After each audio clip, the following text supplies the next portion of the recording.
there, and welcome back to Chiquita Nicole Speaks. My name is Chiquita Nicole Edwards, and this podcast is where I uplift and empower women to be the best versions of themselves by providing tips and tricks for them to use in their day-to-day lives. Today, we are going to discuss transformation. And I have a special guest with me today who believes that it's important for people to establish practices of intentional success to create lives of healthy work-life balance for themselves and for those they lead. Gigi Santiago, owner of Optimal Mindset LLC, is a powerful transformation coach and speaker. Gigi has been an entrepreneur with her husband Willie for over 20 years and knows the doubts, self-sabotage, and fears that starting a business can bring about without the mindset of intentional success. She enjoys working with women entrepreneurs who want to succeed yet cannot seem to get out of their own way. Those individuals who want to create more yet can't seem to achieve what they crave. So for Gigi, overextended business owners are successes waiting to happen. Right now, they feel overwhelmed because they are stretched so thin with all the responsibilities others, society, and they have placed on themselves. So she helps her clients create lives of intentional success. And as a business owner with strong organizational skills and communication abilities, Gigi knows a mindset of intentional success. She knows that it builds practices of mindfulness and awareness in businesses and companies and their successes, which are measured in the care and attention given to each task, which brings fruitful results. She is married to her college sweetheart over 35 years. She's the mother of 5 adult children who, in her opinion, are incredible leaders in their lives and the grandmother of 2. So let's all formally meet Gigi. Hey Gigi, how are you doing today? I'm doing well. How are you, Chiquita? I'm doing absolutely awesome. So you are really speaking and preaching to the choir right now, especially about like the doubts and the self-sabotage and the fears of starting a business. I was right there in 2019 when I thought, I want to start a business, but I'm so afraid because I know I have this income coming in. I know exactly what I'm going to be making. But once I move and step out on my own, I don't know what I'm going to be making. So like, what's going on with that? Like, what can you talk to us about? Well, I think that you speak so eloquently about it is women also think about everything. So it's not just, you know what? I don't want to do this work anymore. I think I'm going to do something else. And I'm going to own my own business. Case in point, back in 1999, my husband had worked for corporate, but also he had his side business. When the side business finally got to where it was part-time, paying his salary that with corporate full-time, he decided to make that leap. And he had 4 years left to make it to 20 years. I said, you can't wait 4 more years, you know? And right. he was the sole provider. And he said, no, I can't. All right, if that's what you want to do, then you do it.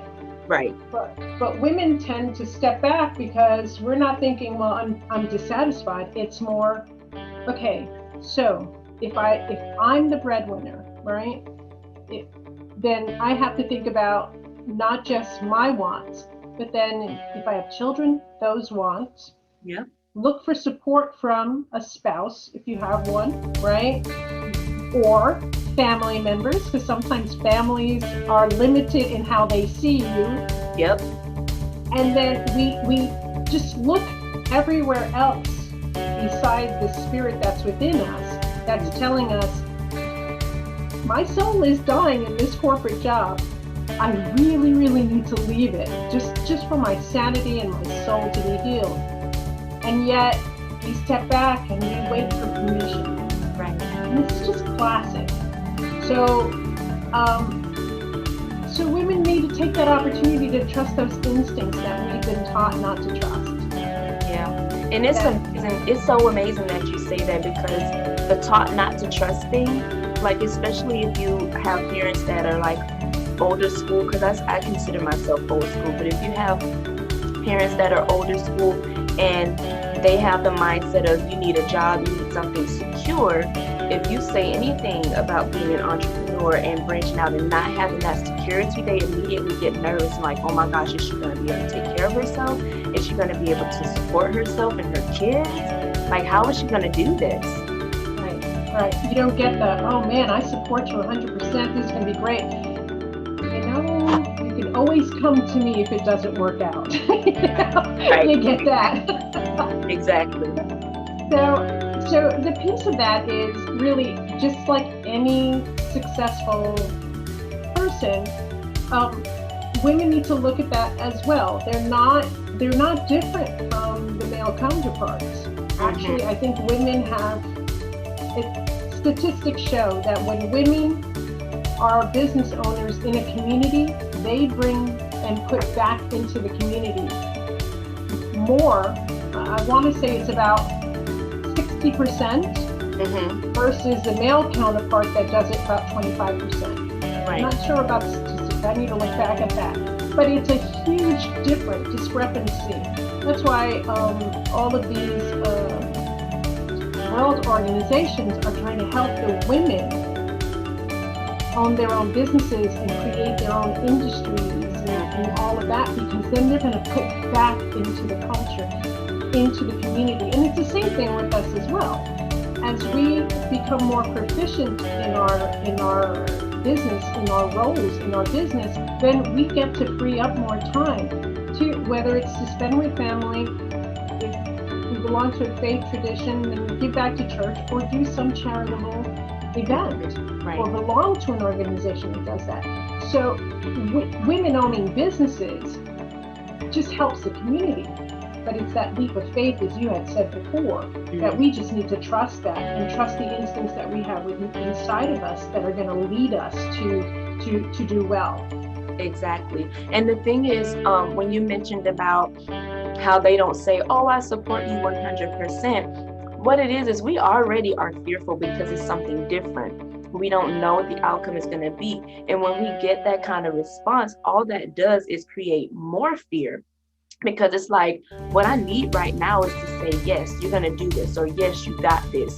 Even if I don't got this, I need you to tell me I got this so that I can feel better about the decision I'm making. But because we live in a world where people are not conditioned to be entrepreneurs, not everybody, I'll put it that way. Not everyone's conditioned to be an entrepreneur. They're okay with working for someone and killing themselves softly, like killing me softly. Like, no, I don't want to live like that, because, you know, in my experience, when I worked in corporate, I always had this feeling of the person either training me or management being intimidated or threatened by my very existence. Either I learned the position faster than maybe they did, or I'm performing better than they did, and they've been there a lot longer than I have, and I end up getting treated accordingly to that and being held back and not really being able to excel to my fullest potential, because you have those who are afraid of you stepping over them or advancing higher than them. And so that's what was the thing for me. I was like, it's got to go. Well, and when you have high standards for yourself, and you are in that position as an employee, your standards are set. Your standards are set, by your immediate supervisor. And if the immediate supervisor has got to make sure everybody's feeling good about themselves, and what happens? If one person is mediocre, then the rest of everybody else has to be mediocre, so that person doesn't feel bad. We have a daughter that's a musical theater, we call it the musical theater baby. She studied it in college and all of that, and she worked a lot down here in Orlando before she moved up to New York for school. And tiny kid, huge voice, talented. But they would always put her in the ensemble with the adults because her voice matched theirs, but she couldn't be a lead for the kids because all the kids were screeching and, doing like Annie, Yeah. And nothing wrong with Annie, but You know, that really is that those poor kids who study voice, they sing that and they're just shot. Yeah. So, you know, it's the same thing. She couldn't elevate age appropriately because there was limitations. And we see that over and over again. So as a woman making that decision to become her own boss, there are a couple of factors that need to go into that. You know, and there needs to be an intentionality about that, and that's where transformation comes in, because truly and honestly, it's how we think. It's how we think is how we are going to act and become. There's a coach out there that her favorite saying is, mindset leads, action follows. Yes, that is, oh my gosh, that is so true. So when you get to that point where it's no more, I can't do this anymore, the mindset is, this is not good for me, I need to leave. And the brain is, if this isn't good for me, then I have to leave, because our brain is very interesting. You know, we've got the three parts to it. We've got the old brain, which was there from the beginning. So that's where we get that fear or flight, those gut reactions that are like, oh no, I'm not sure about this. And then we have the emotional brain that developed a little bit more, and then we have now the newer brain, which is the thinking brain. Now think about this. What are the differences? Like when you feel fear, what happens to your body? You want to stop or you freeze, you clam up. Well, what happens? Your heartbeat, starts going, you start shaking, you feel an adrenaline rush, right? What happens when you're on a roller coaster? Same thing. And you're excited. It's the same thing, and it's not fear, it's excitement. Yep. So fear is those emotions, but then we put a negative spin on it. Yep. Excitement, it's a positive thing. So if we could harness that and be aware of that, what our body is telling us, is it fear or is it excitement? Because something, yes, can be scary, but oh my goodness, how exciting is it to be able to say, I've done this, or at least I tried this, you know? Right. And then once you succeed, that's even a more excitement, because especially for me, all I keep thinking about is where I am now, and I'm nowhere near where I want to be. I must say that. But when I just think about how fearful I became, the closer it got for me to make my decision to leave my job. And I was going to do it either way, because I operate in fear all the time. But, it's just uncomfortable. So when I think about how fearful I was, and then I look at, man, when I left, things just started booming right away. I was just like, and to think I was so scared. But the thing of it is, and what I learned is that you will never know your potential unless you take a chance. You will never know. And like you were saying about the fear factor and how we put the negative spin on it, and how, basically when we're fearful, it holds us back. But when we're excited about something, we're like, ooh, I gotta go, I want to do this. And the fearful hold us back. And with that fear, we're not going to push forward, we're not going to excel, we're not going to grow. And sometimes we just have to operate in fear. And I think, just taking away from what you said, if we switch that fear and change it to excitement, when we come up with an idea and we're afraid to do it, switch it to excitement, change the mindset, change the meaning behind it, and say, oh my gosh, I have an idea, I'm excited to try it. Not I'm scared, I'm excited to try it, And words are so important. And I love that you said that, to make that switch, because the words we use are going to help us create that mindset of intentionality, of transformation, of taking action forward versus, okay, I need to step back and let me look at things. And stepping back is okay, but don't stay back. Right. Exactly. Overthinkers, overthinkers can think, and every perfectionists and overthinkers, I should say, every single scenario has been gone through Mm-hmm. And it has been checked off, right? And I said, this is going to happen and this is going to happen. If this doesn't happen this way, stop the thinking. Mm-hmm. And just take that step forward into an opportunity that may come. And a lot of times we don't, because we get stuck.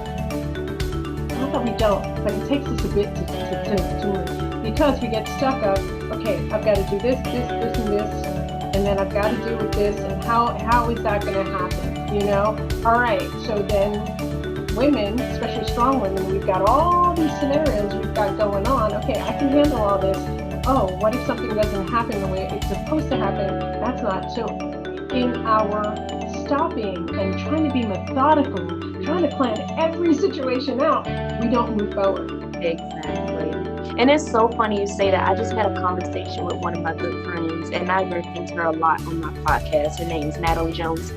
And I just did a podcast last Monday, or actually this Monday, about, not giving up. And basically what I was saying is it's times that, we get discouraged and we feel like, why are we doing this? And we can't move forward because it's a struggle. And then I mentioned, sometimes we just have to sit and be still. And you just made the statement where you might have to step back, but that doesn't mean you don't go forward. You just take a step back temporarily and you move forward. And in speaking with her, she thought initially that it was a contradiction in what I said, but I told her, I said, no, it wasn't a contradiction. Even though you are struggling and you feel like you want to give up, and I'm saying don't give up, that doesn't mean that you can't sit and pause and think, because she used the analogy of fishing, which was a great analogy. When you go fishing, you're gonna throw that rod out and you're gonna sit and wait for a fish to bite the net, right? Mm-hmm. But in your waiting, you're not just gonna get up and leave because the fish didn't bite yet. You're gonna figure out what time is the best time for that fish to come out. Whenever you do get a fish to bite, okay, the fish are more active around this hour. Let me go sit out in this hour. And then you'll get more fish. And if they don't sit at that hour, you still sit and wait. But you're not giving up. Although you're waiting, you're not giving up. So I like the fact that you used the fact that if you gotta step back, but that doesn't mean stay there. Step back for a little bit, reevaluate what it is that you're trying to accomplish, figure out maybe what mistakes you're making, and maybe you're moving too hastily, maybe you're too anxious, and you need to reevaluate. I think self-evaluation is very important. And if you don't self-evaluate, you won't know where you need to change and where you need to grow. So stepping back doesn't necessarily mean I quit. It just means, okay, what I'm doing right now is not working. I'm going to take a step back and evaluate what is going on. And then I'm going to say, I think I found it. Let me try this now. And then you just keep doing it until something works. Well, I have an acronym for the word failure. And a lot of people, they stop the first time that they fail at something. Yeah. And really, failure is first attempt in learning, right? Something new, or something from that moment. So first attempt in learning until results evolve. Wow, now that's amazing. If y'all don't write that down, failure, say that one more time. Failure is what? What's the acronym? Failure is first attempt in learning until results evolve. I love that so much. Oh my gosh. And there's always a positive result in failure. A lot of people who have become millionaires, billionaires, they failed a time or a million, Yeah, and you said it perfectly before, with the stepping back and looking at it, what's the definition of insanity, right? It's doing the same thing over and over and over again and expecting a different result. Right. Well, sometimes we as business owners, we're kind of a little insane, Mm-hmm. We go, well, this is the marketing thing that my person has told me and I need to do this, and it's not working. Not working. Take a step back, breathe. Yep. Look at what you're doing. Does it resonate with you? Is it such a chore that it is? It's making you not enjoy what you love to do. Right. All right. So evaluate. I love that. Reevaluation. That needs to be part always. I mean, when I work with my clients, I work with them, okay, what's your 5-year goal? Okay, and then we work backwards, right? Mm-hmm. So not necessarily that I will work with them that long, but okay, this is your goal, and then we'll work with them for as long as they need us. Because part of my coaching with folks is teaching them to self-coach. Yep. And so it's almost like, if you think about it, owning a business and what you want is like writing a crime novel, a murder mystery. Mm-hmm. So where do you want to be in 3 years? Let's say, not even 5, 3 years, right? Mm-hmm. Okay, you want to be making this much, you want to be doing these things. Okay, so let's now look at 2 years. Where do you want to be in that road? Mm-hmm. Let's look at 1 year. Are they SMART goals? Are they specific? Are they measurable? Are they achievable, right? Mm-hmm. Does it have relevance for what you're doing? And okay, you set this timetable for 3 years. Can you do it in 3 years? Can you do this in 2 years? Can you do this in 1 year? What about 6 months? Yeah. And then from there, that's where you see your business, because your business then is running and working. And then at those 3 years, or whenever you reach those goals, it's time to evaluate again, right? All right, now where do I want to go? Now where do I want to be? All right, I did this in 2.5 years. Dude, what have you do in 2.5 years more? Right, exactly. And So, I think that's awesome because, I was just thinking that, I actually had to reevaluate some things on my end too, because a lot of times, like you were saying about, they have these marketing tools and all these things that everybody wants to follow. But what we need to understand, that when things are cookie cutter, or there's a cookie cutter methods don't work for everybody. And even in my fitness coaching, I understand that I can't provide a cookie cutter method for all of my clients, because all of them need different things. Someone may need to lose weight. Someone may need to gain weight. Someone may have diabetes and need to get their sugar under control. Somebody may have high blood pressure. Somebody may be healthy and just want some motivation to work out, but they eat fine. So you can't give a cookie cutter plan to someone and expect for them to succeed. And that's why I love the fact that you said, when we tried this, oh, my coach told me this, or my marketing specialist told me that. Well, if what your marketing specialist told you to do is not working, you need to look at what your business model is and tailor that thing to your business. And that's what I do with everything. It needs to make sense for what I'm doing for my business. If it doesn't make sense, I'm going to cut it up and chop it and screw it until it fits the mold of my business. And I think that that's something that a lot of business owners should take into consideration. I know I'm new to the game, but I read a lot, I study a lot, and I am very observant, and I'm like a sponge. And if I see something that's working, I'm all in. If I see something that's not working and it's working for you, I'm like, kudos to you, but it's not working for me, so I'm going to figure out a different way to make it work for me. So, yeah, I mean, like in all relationships, because business is a relationship. It's a relationship with various people. It's a business relationship not only with your clients, your referral partners, your vendors, all. If you have employees, if you have a partner, there are so many different relationships in there. And like in all relationships, you need to look to see if they're working. right. If the relevance is there to what you're trying to accomplish. Yep, that is so true. And if you have a marketing specialist that's saying, well, this is the newest and latest and greatest, and that's not working for you, and you know what? That's a business relationship that you may have to reevaluate and either be honest and saying, this isn't working for me, I don't like the way it's going, or, I don't think we can work together. So, however that is, and a lot of times women don't see that in business. Well, I'm helping this person, they're struggling. Well, I get that, and I love that about so many women, but it's a business. Right. And how are you helping that other business owner be good at what they do? Right. If you're not honest with them.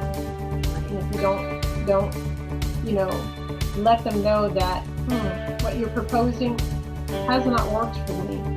Has it worked for any of your other clients? Exactly. Sometimes you have to challenge your coach. Like, I would like my clients to challenge me. When I first started, I used to tell my clients all the time, if you have any ideas, I'm very open-minded. If you see something that maybe I can do better, let me know and I'll see how I can make it work. And they would give me ideas all around, and some ideas I took into consideration, some of them I didn't because it didn't work. But I appreciated that my clients would tell me, because I'm here for them. And if what I'm doing is not working for them, then I don't have a business. And I think that everyone needs to be challenged, because if you're complacent and stuck in your own way, you're never going to grow, and you're never going to attain more clients and higher quality clients. You're going to continue with the bottom of the barrel clients, and you're not going to grow. So I think it's important, and I think it's great that you mentioned that, you got to be strong enough to, give your coach that guidance. I know they're your coach, but you're their client, and if they're there to serve you, they should be open-minded to your suggestions, And it's the same, as you said, everything is, you have all of your clients get individualized programs. Right. Because of everybody's different situation. It's the same thing. A lot of times I'm seeing the same thing like with what I do, which is in the mind and stuff like that. A lot of times there are some people that I have had to spend a long time with that internal language. Just to, and again, I'm not a counselor, so I don't unwrap it and find out all of that stuff, because I think that they can go hand in hand, counseling and coaching. Oh yes, definitely. I feel like a counselor every day. Well, I bet. Yeah, exactly. I went to school and got training for that, but still. Right. But the piece of that is, but I'm here to help you see if that internal language is relevant to where you want to go. Because I'm not worried about who you think you were. My focus is going to be, who do you want to be? Right. And how are we going to get you there? And it's the same thing with what you do. Okay, so you say you want to do this because of these reasons. Are they truly those reasons, right? You've got to sometimes pick them apart, because what's the why? Is it really that important to you? Because if it's not that important to you, if it's not that important to you, then it's not going to be something that's a priority or that you're going to put a lot of attention to. So is your business a business, or is it a hobby? Right. That's a great question. Yep. And a lot of women will do, I know MLMs, and there's nothing wrong with that, right? And because they like the product. Okay, so do you want to get free product, or do you want to make it into a business? Right. And a lot of women have had to shift from it being that hobby because of the pandemic to it being an income producing thing. And that shift is hard because it was, I want to get free products, I like them. Right. Okay. I don't have a credit card. Well, the incentive isn't enough. So give me a why, because you've got, 5 years worth of product back here that you should be selling that you could use. Right. Exactly. That makes a lot of sense. It really does. Like, it's good to differentiate between whether something is a career or a hobby, because something that's a hobby, you just do it for fun, and it's not that important for you to not make money. If you make money, it's fine. If you don't, it's fine too. But when something is a career and that's your bread and butter, you're going to do whatever it takes to make that money. Like, my business is my bread and butter, and I've had to educate people on that a lot, because for some reason, I don't know why, but for some reason people got the notion that this was a hobby for me, and they would try to treat me as such. And I had to let them know, no, this is not. Yes, this is something I'm passionate about and that I love it, but let me get this clear. This is not a hobby. This is my bread and butter. This is my food for my kids. This is my clothes on the backs of my kids. Like, this is my life. So I expect to be treated as such. Yes, I'm a small business owner and I value fitness and health, but please don't treat me as though it's a hobby, because it's not. And it's important to set those boundaries too. It is, and I think that there was a study done in the beginning of 2020 before American Express did the study before the pandemic, really got its fangs sunk into it. I guess the word I'm looking for. I was trying to think of something nicer, but Something just gotta split it was just right there. Yeah. And it was saying that over 1,800 women a day were opening businesses. That means 12 million women in the United States alone own businesses at the beginning of that. So, and the statistics before the pandemic were that women were going to be the owners of 60% of all small businesses in the U.S. by 2025. And I believe that. I believe that. We have so many stay-at-home mothers, we have so many homemakers, and they're trying to make extra money. They like to shop. They don't want to have to ask for money, and they want that sense of independence. So I believe that wholeheartedly. I do. And then when their kids get older and grown and out the house and they don't have to live for them anymore, they can live for themselves. It feels good to have your own money that you can spend on you whenever you want. Yeah. Right. Yeah, there was a statistics from the Department of Employment that 140,000 jobs were lost to the economy.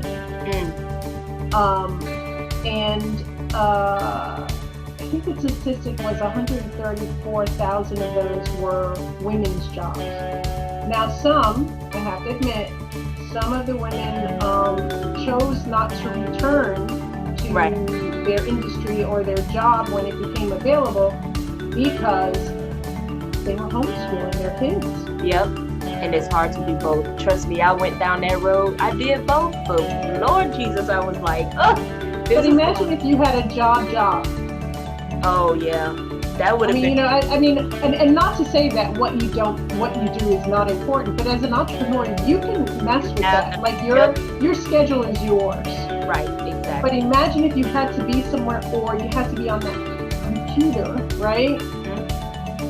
40 hours a week, and yet you're helping your kids with their homework, and God love them. I probably would have been bald by now because I give so much credit to you all who are, who have been able to keep it all together during this time. But I don't know. I just, it amazes me, the strength and resilience of women.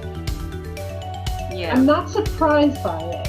Right. But it amazes me because I grew up with women, my mother and my grandmother, and both hardworking women. My mother, as we got older, was educating herself and got various master's degrees just because, we were out of the house. But hardworking women and always finding a way to find this money, and make that money.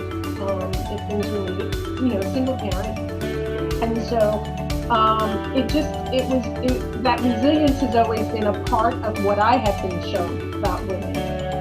And I'm passionate to work with women too. I have 4 daughters. I have a daughter-in-law. I've got 2 granddaughters. I mean, that's my life right there. I just, women are so resilient, and yet majority don't think they are. Yep. And that's the thing, I wish a lot of women value how strong they really are. A lot of times we don't like to be told, just be strong, you can handle it, because, it's a fact. We're really strong, we're very resilient, we can pretty much take on anything. And if I'm being honest, I think the single mother is one of the strongest people in the world. And I've been a single mother for a very long time. And when I look back on the things that I've done and the amount of stress I endured but pushed through it, and raising my kids, my boys at that, and then I look back and I'm like, how did I do that? Just when you actually like put the brain power on it, you're like, you can't wrap your mind around how you're able to do that. And all I say is it's God. I say it's by the grace of God, because there's no way that this little person, I'm small, I'm tiny, this little person is doing all this stuff by herself. You know what I'm saying? So my hat goes off to every last single mother there is. The ones that didn't plan to be single mothers like me. I was married when I had my kids. Those who, just happened to be single mothers by circumstance, whatever. People who started out married and ended up as single mom. Like, listen, my hat goes off to all of you, because y'all doing it all the thing. I'm just saying. Yes, I agree. And that's a piece of it, though. Yeah. For me, all women are strong, whether they know it or not. Yes. I have, years ago, I've always said it in this context. It's not you have to be strong. It's you are so strong. Yep. You don't realize the things that I see. I see this, and this in you. And I wish that you would see that in yourself. Because you don't realize how much you would accomplish if you believed in yourself as much as the rest of us believe in. Right. And sometimes when you just point those things out, it just does something, because a lot of times we're so busy as women just moving about trying to make things happen, not even worried about figuring it out, like, listen, I'm just going to make this happen, that we don't take the time to really value the qualities that we have. So when we have that person be like, listen, woman, you are doing this, and this, and you're like, oh my gosh, you sit back, you're like, I never even really paid that any attention, because you're so busy going through the motion and making it happen. So I think it's important that we as women continue to elevate each other, because I think that we don't get enough of that. We're expected to be strong. We're expected to handle the load. We're expected, oh, she got this, she can handle it. She don't need me. You know what I'm saying? Yeah. We're expected to be able to handle that. So we as women, I think collectively need to continue to elevate. And if we're not elevating, we need to start, because we are our strongest weapon. Yes. And we also need to help each other, because that's an issue as well. Mm-hmm. Because I remember working in a faith organization, and there was a ministry head who was a man, and a ministry head that was a woman. And when the woman would ask for volunteers, crickets. Wow. The man would ask for volunteers, and all these women, oh yes, well, men can't do anything. She's got it. It's not a worry. Right. And it was, and I saw that, and I said, that's wrong. It is wrong. So we need to be aware that we need to help each other. My philosophy is, if I can help you succeed, that's my job is done. My world is happy. It doesn't even matter if you're in the same industry as me. Because why? There are more than enough clients out there. Exactly. And it was funny, I was driving around thinking that very thing. I said, especially when I see multiple of the same business, like I drove by like several acupuncture offices, and I see acupuncturists, and all I'm thinking is, there's no reason why no business can be successful, because there's a plethora of people in this world that need services, and one person can't do it all. And just the same thing. I mean, someone may come to you wanting something done and have an expectation, and maybe your style isn't right for that person. Because I know that I've had people that, I wasn't direct enough, or was too direct, or, come to me, and it's like, and that's okay. And there's a coach out there for you. I'd rather work with the people that are going to understand me and I vibe with. Right. Because that means then there's that trust level there already. We're not fighting against each other, right, trying to make each other understand what we're trying to say. Exactly. And so that's a piece of it. So there's always more than enough clients and customers out there. We just need to be open to them. And you said this eloquently before. I'm not going to be treated a certain way. That's not what I'm here for. I'm here to be a businesswoman. And what you allow will continue. So if you allow people to ask for a discount and you give it to them, then that's what they're going to expect from you. If you have people in your life that are lowballing you, I worked with someone years ago that everything was, and I need a deal. I looked at her and I said, wait, you've got your own business. Would you give me a deal on this? Well, no, because it's, no. Right. It's because of my husband's work.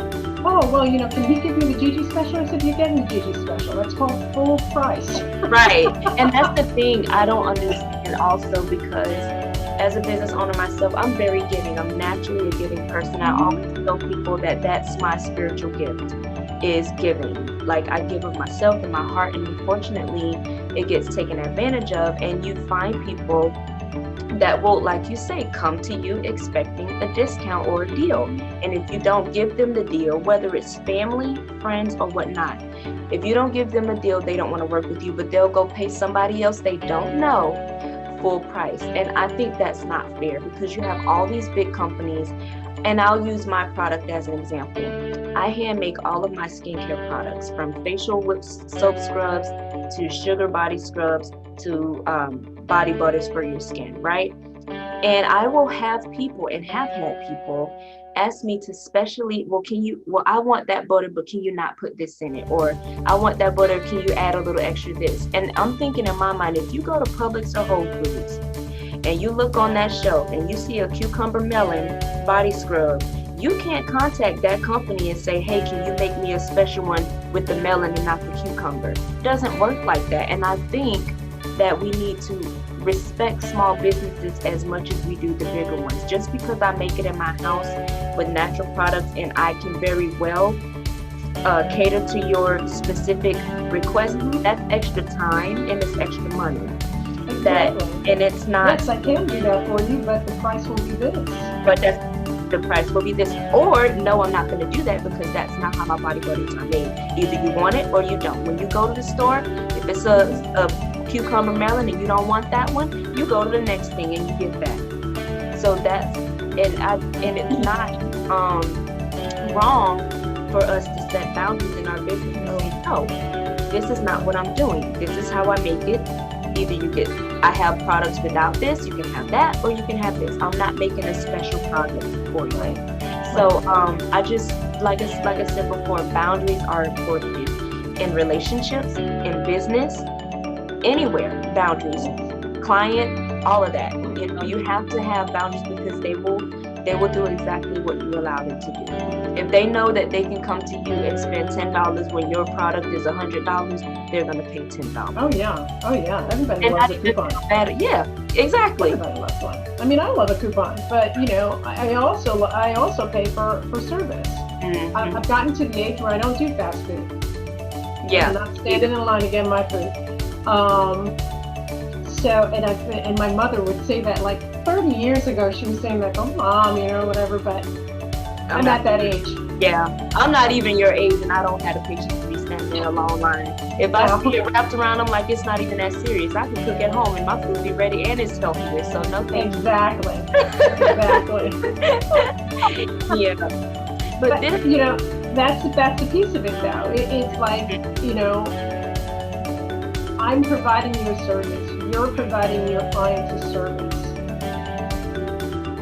What? And in the mind, and so not even worrying about the mind of the client, it's your mind. Right. You pretty much have gotten to that point where it's like, no, I've learned my lesson, it sounds like, right? Yes. That I cannot, I thank you so much for living my products, but no, and that's okay. That's okay, because that's setting that boundary. They know, okay, they come in, they can choose this or that, or not. Right. You're not going to chase after them. And I think that so many times entrepreneurs starting out are so busy chasing their Good. clients Yep. that they put up with a lot of stuff, and then that's where that, you don't get that higher end clientele that has the expectation of, okay, you said what you were going to say, and you set those boundaries, and that's just respect me so that I can respect you. I mean, imagine the back room of some places when they're talking bad about people, I mean, I would never want that to be something that any of my any of my clients would experience, or that I would even think, Right. that about my clients. So that's a piece of it as well. Who do you want to work with? And how do you want to be treated by them? Therefore, you treat them. You want to be serious, taken seriously, then you take the work seriously. Exactly. If it's a hobby, then it's going to be a casual thing. And I forgot. And it's a piece that happens over and over again. People get busy, and some things are overlooked, and so that's, again, there's a relationship, and that back and forth needs to be